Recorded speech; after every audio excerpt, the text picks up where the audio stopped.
Ever just like pour your heart into something and it's just not good enough to share? Like maybe you should just wait until it's like perfect.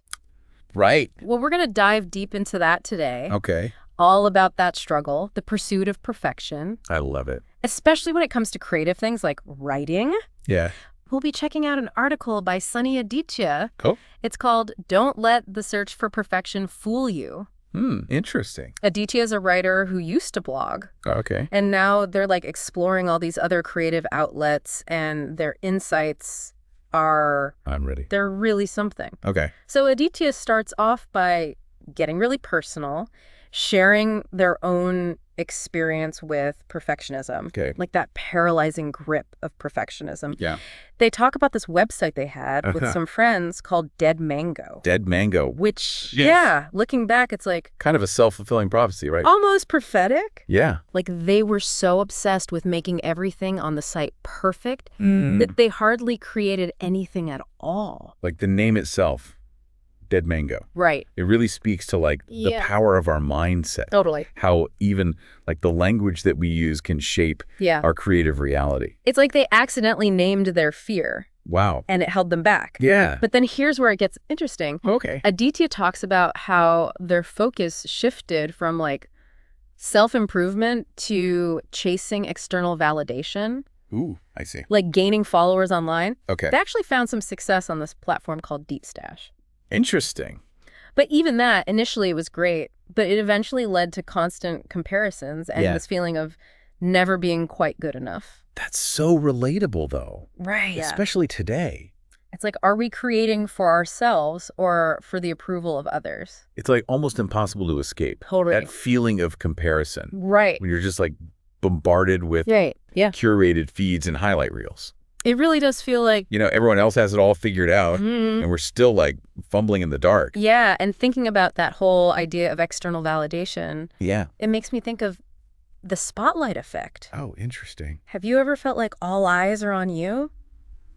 The spotlight effect is fascinating. Like everyone's judging. It describes that tendency we have to, like, overestimate how much other people notice us. Right. Like, imagine giving a presentation and you're like convinced that everyone can see you sweating. Oh, totally. Or like wearing a new outfit and assuming everyone's like critiquing your fashion. Or like you spill coffee on yourself and you think every single person in the cafe is like staring at you. Exactly. Exactly. Yeah. Like in reality, people are probably way less observant than we think. But that feeling of being under the microscope, it feels perfectionism, right? It makes us terrified to make mistakes. We assume everyone's watching us. Scrutinizing every move. Makes us so hesitant to put ourselves out there. Exactly. So how does Aditya break free? Oh. They have this huge realization. The benchmark for perfection is imaginary. Like perfection is a myth. Right. We can never truly reach it. It's a moving target. So that's where Aditya's journey takes like a major turn. Okay. They shift their focus from the outcome to the process. Lazy. Instead of obsessing over creating something flawless, they start to like find joy in the act of creation, even if it's messy or imperfect. It's about embracing the journey rather than fixating on the destination. And they share this cool anecdote about this shift. They were working on their video editing skills. Just like messing around, trying new things. And a friend complimented them on how much their editing had improved. Wow. It was this small moment, but it like validated their new approach. It's awesome progress over perfection. I love that. It just shows how focusing on the journey rather than the destination can lead to like unexpected growth and positive feedback. What if we all just gave ourselves permission to experiment? To make mistakes. It would change everything. Like celebrate the small wins along the way. Totally. That story about the video editing compliment, it really stuck with me. It's like we get so caught up in chasing perfection that we forget to like appreciate those little victories, the progress we're making. Absolutely. And this whole shift from perfection to progress, it reminds me of something Aditya mentioned. It's this concept called iterative design. Iterative design? Yeah, it's really popular in tech. Where you like create a prototype, get feedback, refine it, repeat. So even in really technical fields. Yeah. They're recognizing that, like, you got to start somewhere, even if it's not perfect. It makes perfect sense. Yeah. Like whether you're writing or composing music or learning a new skill, it's all about taking that first step. Right. And allowing yourself to experiment. It's so much more enjoyable. Totally. And sustainable. I love that quote, done is better than perfect. Oh, totally. Because honestly, perfect doesn't exist. It really doesn't. It's always moving. Yeah. But done, right. That's something you can actually achieve. Totally. And it's usually like the starting point for something amazing. And Aditya doesn't just advocate for this in creative stuff. Oh, really? They say this mindset shift can help us in every part of life. That makes sense. Yeah. Like it's so easy to get caught up in wanting to be perfect. In our careers. Yeah. Our relationships. In our hobbies. Yeah. But if we're constantly chasing this unattainable ideal, we're going to miss out on the joy of the journey. Right. And the beauty of like imperfection. Exactly. Striving for excellence is one thing. Okay. But getting stuck on needing everything to be flawless. Right.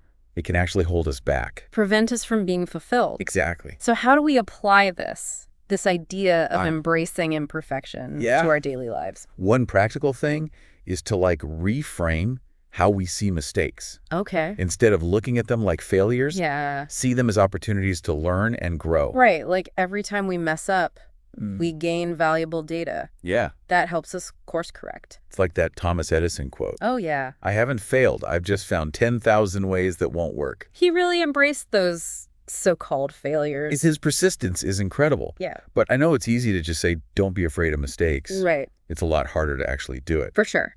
So another tip is to start small. What do you mean? Instead of trying to tackle this huge project, break it down into smaller steps. Right. This makes it less scary, but it also gives you more chances to experiment. Okay.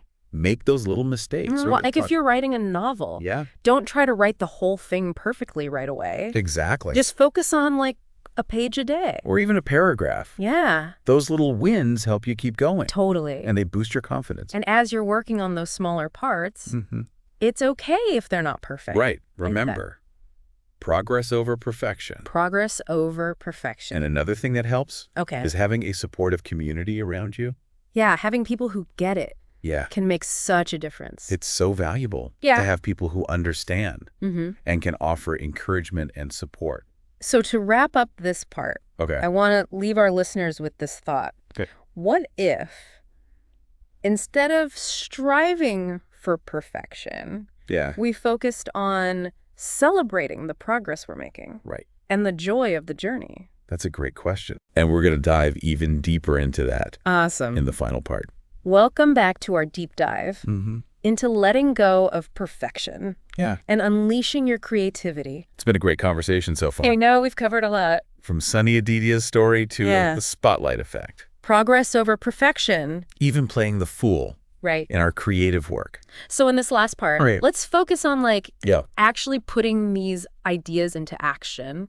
It's one thing to understand it all, but it's another to actually live it. Totally. So what are some steps our listeners can take to break free from that perfectionist mindset? One of the most powerful things is to like reframe how we see mistakes. Instead of seeing them as failures. Yeah. We can see them as opportunities to learn and grow. Like each misstep, each so-called failure gives us information. Data. That helps us improve. It's like that Thomas Edison quote. Oh, yeah. What is it? I have not failed. I've just found 10,000 ways that won't work. Exactly. He just kept experimenting. And he embraced those setbacks. The stepping stones. To his success. But I know it's hard to just say, don't be afraid of mistakes. Yeah. It's much harder to actually do it. So another tip is to start small. Start small. What do you mean? Don't try to tackle this huge project. Break it down into smaller steps. Makes it less scary. Right. And it gives you more chances to experiment. Right. To make those small mistakes. So like if you're writing a novel, don't try to write the whole thing perfectly. Right. Just focus on a page a day. Yeah. A page a day. Maybe even a paragraph. It all adds up. It's momentum. And it boosts your confidence. Totally. And as you're working on those smaller parts, it's okay if they're not perfect. Right. Remember? Progress over perfection. Progress over perfection.